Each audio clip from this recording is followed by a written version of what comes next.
നമസ്കാരം. സെൻട്രൽ മാഗസിനിലേക്ക് എല്ലാവർക്കും ഒരിക്കൽ കൂടി സ്വാഗതം. രണ്ട് തരം സന്ദേശങ്ങൾ നൽകി ജീവിക്കുന്ന ആളുകൾ നമ്മൾക്കിടയിലുണ്ട്. ഒരു കൂട്ടർ വാചകങ്ങളിലൂടെ മാത്രമാണ് സന്ദേശങ്ങൾ നൽകുന്നത്. മറ്റൊരു കൂട്ടർ അവരുടെ പ്രവൃത്തിയിലൂടെ ഈ സന്ദേശങ്ങൾ നൽകിക്കൊണ്ടിരിക്കും. എന്നാൽ ചിലരുടെ പ്രവൃത്തിയുടെ ആഴം കാണുമ്പോൾ അവരുടെ നിയോഗം തന്നെ ഇതാണെന്ന് നമുക്ക് തോന്നിപ്പോകും. ഉദാഹരണത്തിന് അപ്പോൾ നമ്മുടെ പരിസ്ഥിതി ദിനം, അത് ജൂൺ 5-നാണ് പരിസ്ഥിതി ദിനം കഴിയുന്നത്. ഇതൊരു പരിസ്ഥിതി വാരമായിട്ട് നമുക്ക് കണക്കാക്കാം. എല്ലാ ജൂൺ 5-നും കൃത്യമായി കഴിഞ്ഞ വർഷം മേടിച്ച എവിടെന്നെങ്കിലും സംഘടിപ്പിച്ച ഒരു കുഴിയിൽ തന്നെ ഈ വർഷവും ഒരു തൈ നട്ട് അതിൻ്റെ സെൽഫി എടുത്ത് സമൂഹ മാധ്യമങ്ങളിൽ പോസ്റ്റ് ചെയ്ത് സന്ദേശങ്ങൾ പ്രചരിപ്പിക്കുന്നത് നമ്മൾ ധാരാളം കാണാറുണ്ട്. എന്നാൽ മറ്റൊരു കൂട്ടർ ഇതിനോട് എത്രത്തോളം ഇണങ്ങാവോ അത്രത്തോളം ഇണങ്ങിയാണ് പരിസ്ഥിതിയുമായി ജീവിക്കുന്നത്. അത്തരത്തിൽ പരിസ്ഥിതിയോട് ഇണങ്ങി ജീവിച്ച് പ്രകൃതിയുടെ സന്ദേശം നമ്മുടെ സമൂഹത്തിലേക്ക് പകർന്നു നിന്ന ഒരാളുണ്ട്. പൂഞ്ഞാർ സ്വദേശി ദേവസ്യ സെബാസ്റ്റ്യൻ. അദ്ദേഹത്തിന് വനസ്ഥലി എന്നൊരു അദ്ദേഹത്തിൻ്റെ ഒരു നിയോഗം, അത് എത്രത്തോളം പ്രകൃതിയുമായി ലയിച്ചു ചേർന്നാണെന്ന് ഇന്നത്തെ സെൻട്രൽ മാഗസിൻ കാണുമ്പോൾ നിങ്ങൾക്ക് ബോധ്യമാവും. കാരണം ഓരോ കണ്ണിയും പ്രകൃതിയോട് എത്രത്തോളം ഇണങ്ങിച്ചേർന്ന് ജീവിക്കണമെന്നും ആ സന്ദേശം എങ്ങനെയാണ് നമ്മൾ ഉൾക്കൊള്ളേണ്ടതെന്നും പ്രകൃതി എന്നാൽ എന്താണെന്നുമൊക്കെ ഈ സന്ദേശം നമുക്ക് പറഞ്ഞു തരുന്നു.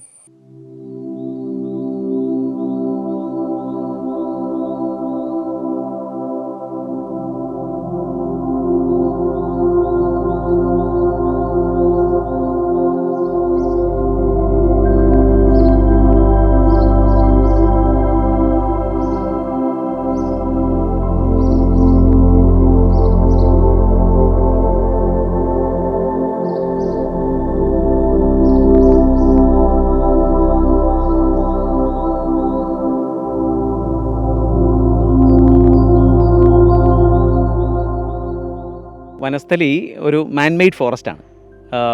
വനസ്ഥലിയിലെ മരമനുഷ്യനെന്ന് ഞങ്ങൾ സ്നേഹത്തോടെ വിളിക്കുന്ന, വ്യക്തിപരമായി എൻ്റെ പേരപ്പനാണ് അദ്ദേഹം, ദേവസ്യ സെബാസ്റ്റ്യൻ, ദേവസ്യാച്ചൻ പൂണ്ടിക്കുളം. അദ്ദേഹത്തിൻ്റെ ഒരു 10, 40, 50 വർഷക്കാലത്തെ ഒരു തപസ്സാണ് വനസ്ഥലി.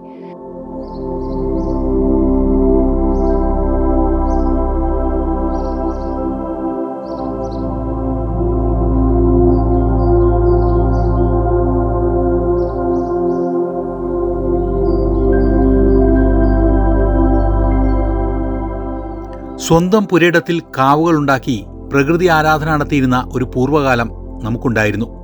നഗരവൽക്കരണവും സ്ഥലത്തിൻ്റെ ലഭ്യതക്കുറവും ജീവിത തിരക്കുകളും കൂടി ചേർന്നപ്പോൾ ബഹുഭൂരിപക്ഷം കാവുകളും കുളങ്ങളും അപ്രത്യക്ഷമായി. എപ്പോഴും പ്രകൃതിയിലേക്ക് മടങ്ങാനുള്ള ഒരു ഉൾവിളി സദാ മനുഷ്യനെ പ്രലോഭിച്ചുകൊണ്ടിരുന്നു.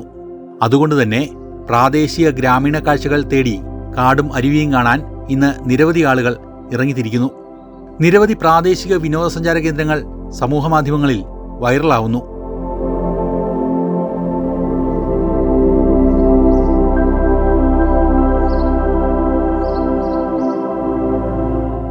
കൃഷി എന്നതിലുപരി പ്രകൃതിയോട് ഇണങ്ങി ജീവിക്കുന്ന രീതി ജീവിതശൈലിയാക്കി കുറച്ചുപേർ നമ്മൾക്കിടയിലുണ്ട്. അവർ സൃഷ്ടിച്ചെടുത്ത ചില പച്ചത്തുരുത്തുകൾ സമൂഹത്തിൽ മൗലികമായ ചില ജൈവ സന്ദേശങ്ങൾ നൽകുന്നു.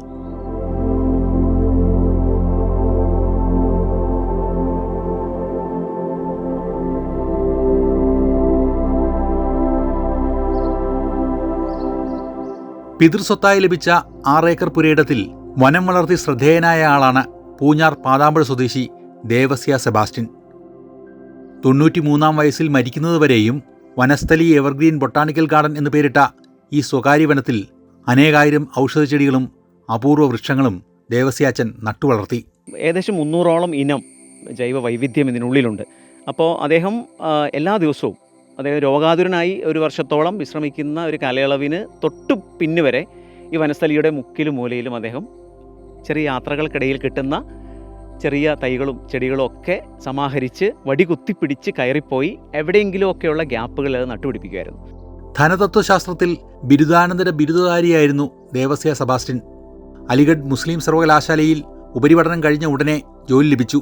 എന്നാൽ മനസ്സ് മുഴുവൻ പൂഞ്ഞാറിനടുത്തെ മലയിഞ്ചിപ്പാറയിലെ കൃഷിഭൂമിയിലായിരുന്നു. ജോലി ഉപേക്ഷിച്ച് തിരികെ എത്തി ദേവസ്യാച്ചൻ കൃഷിയിടത്തിൽ വ്യാപൃതനായി. വലിയ തോതിലുള്ള വിദ്യാഭ്യാസം ലഭിച്ച ഒരാളാണ്. MA LLB ഒക്കെ ചെയ്ത് അലിഗഡ് മുസ്ലിം യൂണിവേഴ്സിറ്റിയിലും മൈസൂർ സെൻറ്റ് ഫിലോമിനാസിലും ഒക്കെ പഠിച്ച് ആ സമയത്ത് ഗവൺമെൻറ് പ്രസ്സിൽ ജോലി കിട്ടിയപ്പോൾ ആ ജോലി വേണ്ടാന്ന് വെച്ച് തൻ്റെ കൃഷിയിടത്തിലേക്ക് മടങ്ങി വന്ന ഒരു തീരുമാനമാണ് വാസ്തവത്തിൽ ഈ വനസ്ഥലിയുടെ രൂപപ്പെടലിന് കാരണമായത്.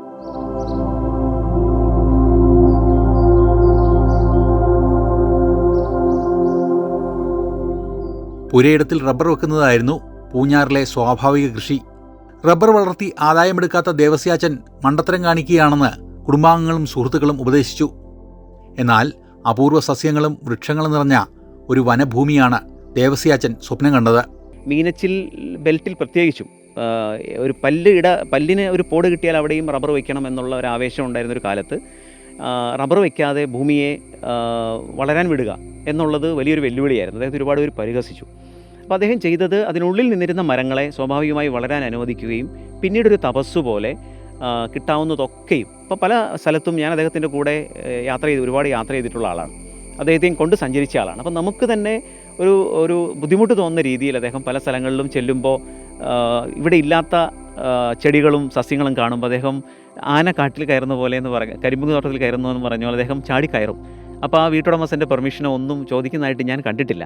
പക്ഷേ അവരും അദ്ദേഹത്തിൻ്റെ പ്രായവും അദ്ദേഹത്തിൻ്റെ ഒരു ആവേശവും കണ്ട് അതിനോട് കൗതുകത്തോടെ സ്നേഹത്തോടെ നിന്നിട്ടേ ഉള്ളൂ. ആരും ശകാരിച്ചിട്ടില്ല. പക്ഷേ അദ്ദേഹത്തിന് അത്രയും ആവേശമായിരുന്നു. അത് കയറി ചെന്ന് അത് പറിച്ചെടുത്ത് വണ്ടിയിൽ വെച്ച് വരുമ്പോഴേ എത്ര ക്ഷീണിച്ച് വന്നാലും ശരി ഒരു കമ്പിയുമായി വന്ന് അത് നട്ടുപിടിപ്പിച്ച് വളർത്തുക എന്നുള്ളൊരു ശൈലി അദ്ദേഹത്തിനുണ്ടായിരുന്നു.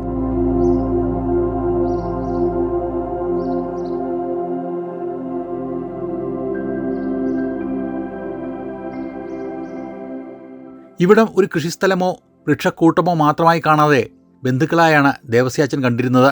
എപ്പോഴും പറയാറുണ്ടായിരുന്നു, ഞാൻ കടന്നു പോകുമ്പോൾ ഏതെങ്കിലും ഒരു മരത്തോട് കുശലം ചോദിക്കാതെ പോയാൽ അവരെന്നെ തിരിച്ചു വിളിക്കുന്ന പോലെ ഞങ്ങളോട് സംസാരിക്കാതെ പോയത്. അപ്പോൾ അദ്ദേഹം തിരിച്ചിറങ്ങി വന്ന് ആ മരത്തെ ഒന്ന് ആശ്ലേഷിച്ച് സുഖം ചോദിച്ച് മടങ്ങുന്ന ആ ഒരു അനുഭവം, അത്രയും ഹൃദയബന്ധം ഈ വനത്തോട് ദേവസ്യാച്ചൻ പേരപ്പൻ ഉണ്ടായിരുന്നു. അതിൻ്റെ ഒരു പരിണിതിയാണ്, ഫലപ്രാപ്തിയാണ് ഈ വനസ്ഥലി.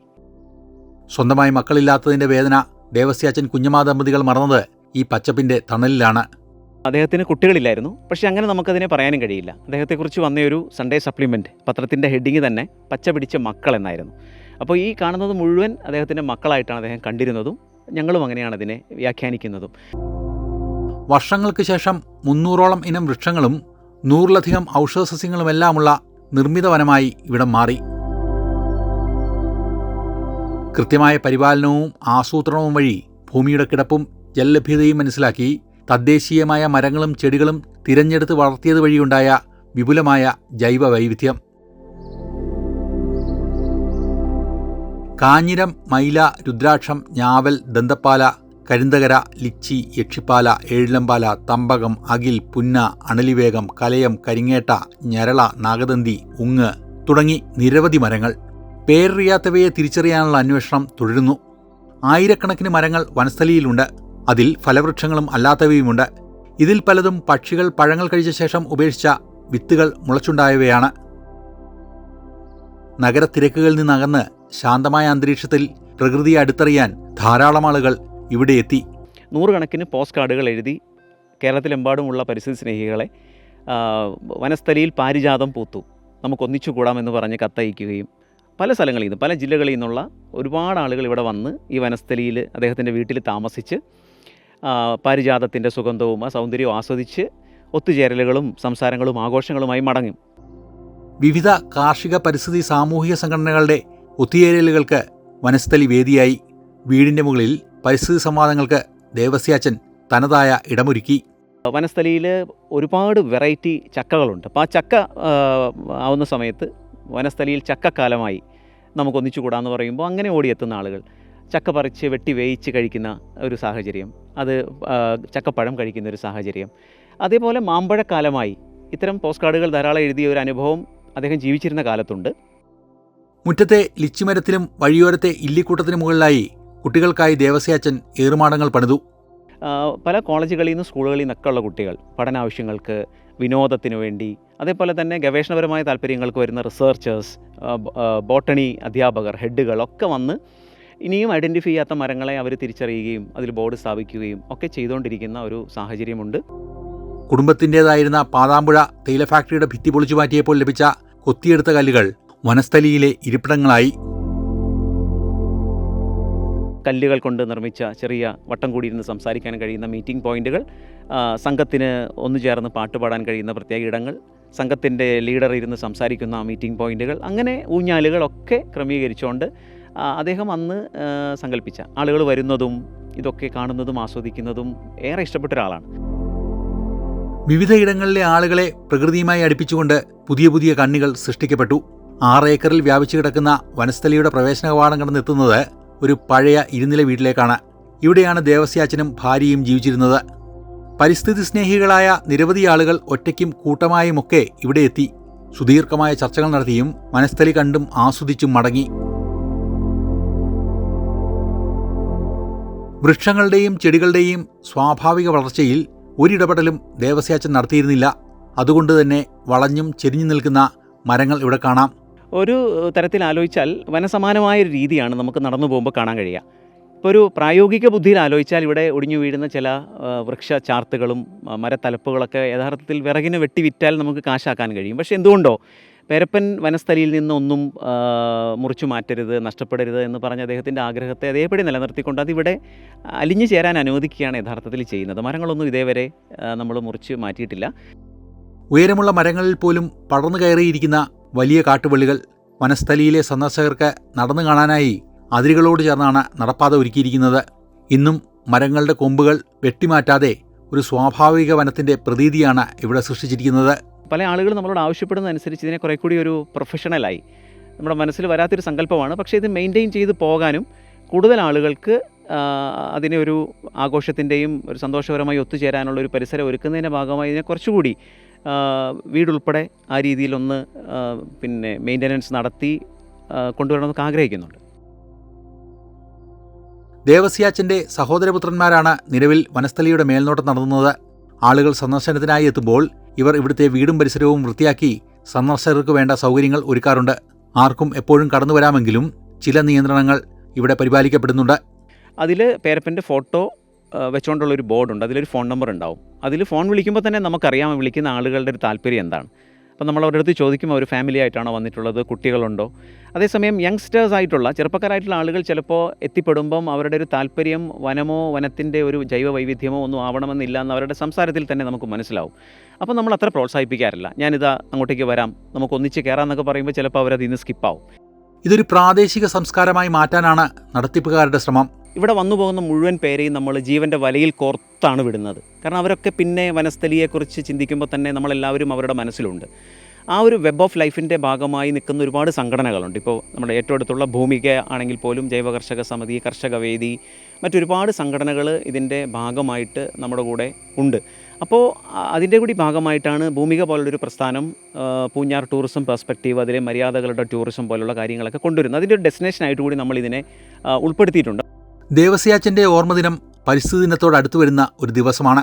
ജൂൺ 10-ാം തീയതിയാണ് അദ്ദേഹത്തിൻ്റെ 6ാമത് ചരമവാർഷികം. അപ്പോൾ ജൂൺ 5-ൻ്റെ പരിസ്ഥിതി ദിനത്തോട് ചേർത്ത് വായിക്കാൻ കഴിയുന്ന ഒരു നല്ല അനുഭവമാണ് ദേവസ്യ സെബാസ്റ്റ്യൻ്റേത്.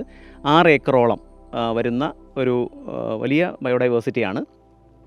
എവർഗ്രീൻ ബൊട്ടാണിക്കൽ ഗാർഡൻ എന്നാണ് അദ്ദേഹം ഇതിന് പേരിട്ടത്. അപ്പോൾ എപ്പോഴും അഭിമാനത്തോടെ പറയാറുണ്ടായിരുന്നു, പാലോട് ബൊട്ടാണിക്കൽ ഗാർഡനൊക്കെ പോലെയുള്ള സർക്കാർ സംവിധാനങ്ങൾക്കുള്ളിലുള്ളതിനേക്കാൾ ജൈവ വൈവിധ്യം എൻ്റെ വനസ്ഥലിയിലുണ്ട്. ഇപ്പോൾ വനസ്ഥലിയിൽ ഉയർന്നുവരുന്ന പ്രകൃതിജന്യമായ സംസ്കാരം ദേവസ്യാച്ചൻ സ്വപ്നം കണ്ടത് തന്നെയാണ്. ഒരു എൻട്രി ഫീ വെച്ച് അതിലേക്ക് ആളുകളെ ആകർഷിക്കുന്നതും അതിനെ ബ്രാൻഡ് ചെയ്യുന്നതും പ്രൊമോട്ട് ചെയ്യുന്നതും അഡ്വർടൈസ് ചെയ്യുന്നതിനേക്കാൾ ആളുകളെ സ്വാഭാവികമായും ആകർഷിക്കുന്ന ഇടങ്ങളായി ഇതൊക്കെ മാറണം. പക്ഷേ വരുമാനം ആളുകൾക്ക് ആവശ്യമാണ്. നമ്മുടെ ഗ്രാമീണ മേഖലയിൽ പ്രത്യേകിച്ച് കാലാവസ്ഥാ വ്യതിയാനത്തിൻ്റെ കാലത്ത്, കാർഷിക മേഖലയിലെ ചെലവുകൾ വർദ്ധിച്ച കാലത്ത്, ആളുകളുടെ ജീവിത ചെലവ് വർദ്ധിച്ച കാലത്ത് മലയോര മേഖലയിലെ ആളുകൾക്ക് വരുമാന സ്രോതസ്സുകൾ വർദ്ധിപ്പിക്കേണ്ടതുണ്ട്. അപ്പോൾ അവരുടെ ഇനിയുള്ള പ്രധാനപ്പെട്ട ഒരു സാധ്യത എന്ന് പറയുന്നത് ടൂറിസമാണ്. അപ്പോൾ നമുക്കിപ്പോൾ നമ്മുടെ ഗ്രാമങ്ങളെ ഒന്ന് കണ്ണോടിച്ചാൽ മുക്കുമൂലയും അപാരമായ ടൂറിസം സാധ്യതകളുള്ള സ്ഥലമാണ്. പക്ഷേ അതിനെ വമ്പൻ ഇൻവെസ്റ്റ്മെൻറ്റുകൾ കൊണ്ട് മാത്രം വ്യാഖ്യാനിക്കാനോ പ്രോത്സാഹിപ്പിക്കാനോ കഴിയുന്ന ഒന്നല്ല. വനസ്ഥലിയിലെ സംസ്കാരത്തിനനുബന്ധമായി പ്രാദേശിക സംസ്കാരം കൂടി കൂട്ടുകൂടുമ്പോൾ അതിനെ ഒരു പ്രത്യേകമായ മൂല്യം കൈവരുന്നു. ഇത്തരം പ്രദേശങ്ങൾ പച്ചപ്പിന് തുരുത്തുകളായി മാറുന്നതിനൊപ്പം ഫലവൃക്ഷങ്ങളുടെ വിളവെടുപ്പ് കാലം ആളുകളുടെ ഒത്തുചേരലിനും ആഘോഷത്തിനും വേദിയാകുന്നു. ഗ്രാമങ്ങളിൽ നല്ല സ്റ്റോറികൾ നിർമ്മിച്ച് നല്ല ആഘോഷങ്ങൾ ഉണ്ടാക്കി ഒരു പാരിജാതം പൂത്താലും ഒരു മാമ്പഴക്കാലത്തും ഒക്കെ ഒന്നിച്ചു കൂടുന്ന കഥകൾ പറഞ്ഞ് നമ്മുടെ ഗ്രാമത്തിലേക്ക് ആളുകളെ കൊതിയോടെ കൂട്ടിക്കൊണ്ടുവരാൻ കഴിയണം.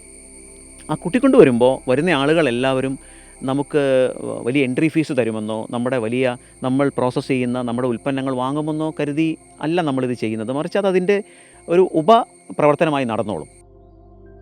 വനസ്ഥലി സമൂഹത്തെ കൂടുതൽ അടുപ്പിക്കാനും തലമുറകൾക്ക് പ്രകൃതി സ്നേഹം പകർന്നു കൊടുക്കുവാനും സഹായിക്കുന്നു. ഇതിൻ്റെ എല്ലാവരും ആകത്തുക നമ്മൾ പറയുന്നത് ഹാപ്പിനെസ്സാണ്.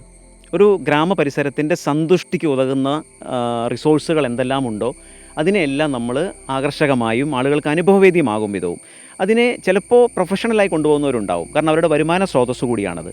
ചില ആളുകൾക്കൊരു പക്ഷേ അതൊരു പാഷനായി ആളുകൾ വരുന്നതും അവരോട് സംസാരിക്കുന്നതും അവരുമായിട്ടുള്ള മറ്റൊരു വെബ് ഉണ്ടാക്കിയെടുക്കുന്നതും സൗഹൃദ ചങ്ങല ഉണ്ടാക്കിയെടുക്കുന്നതും ഇഷ്ടമുള്ള ആളുകളുണ്ടാവും. ഇത്തരത്തിലുള്ള എല്ലാ മാതൃകകളെയും ചേർത്തുകൊണ്ടാണ് ഭൂമികയുടെ മര്യാദകളുടെ ടൂറിസം കൊണ്ടുപോകുന്നത്. വനസ്ഥലിയും അത്തരത്തിലൊരു ഡെസ്റ്റിനേഷനാണ്.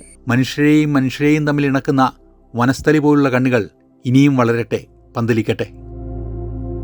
ഈ മര്യാദകളുടെ ടൂറിസത്തെ എങ്ങനെ നിലനിർത്തണം? പ്രാദേശിക മര്യാദകൾ എന്താണ്? അരുവിക്കച്ചാലിലെത്തുമ്പോൾ ആ അരുവിയിലേക്ക് ധൈര്യമായി ഇറങ്ങാമോ? ആ അരുവിയിലേക്ക് അതിൻ്റെ മുകളിലേക്ക് കയറാമോ? അപ്പോൾ ആ പ്രാദേശിക മര്യാദകൾ പറഞ്ഞു കൊടുക്കുന്ന വിൻഡോ മാനേജർമാർ, അത് അനുസരിക്കുന്ന സന്ദർശകർ, അതുമൂലം നമ്മൾ ഒഴിവാക്കുന്ന അപകടങ്ങൾ. ഇപ്പം നമ്മുടെയൊക്കെ മേഖലയിൽ ഈ അടുത്ത നാളുകളിലുണ്ടായ 5-8 മരണങ്ങൾ ഈ പ്രാദേശിക മര്യാദകൾ നമ്മൾ പാലിക്കാതെ പോയതിനുണ്ടായതാണ്. ഇപ്പോൾ ഒരു ചെക്ക് ഡാമിൽ നമ്മൾ ഇറങ്ങാമോ? അല്ലെങ്കിൽ നമുക്കൊരു വെള്ളച്ചാട്ടത്തിൽ ചാടാമോ? അപ്പോൾ പ്രദേശത്തുള്ള ആളുകൾ അവരുടെ അനുഭവ സമ്പത്ത് പങ്കുവയ്ക്കുന്നതാണ് നമ്മൾ ഈ പറയുന്ന മര്യാദകൾ.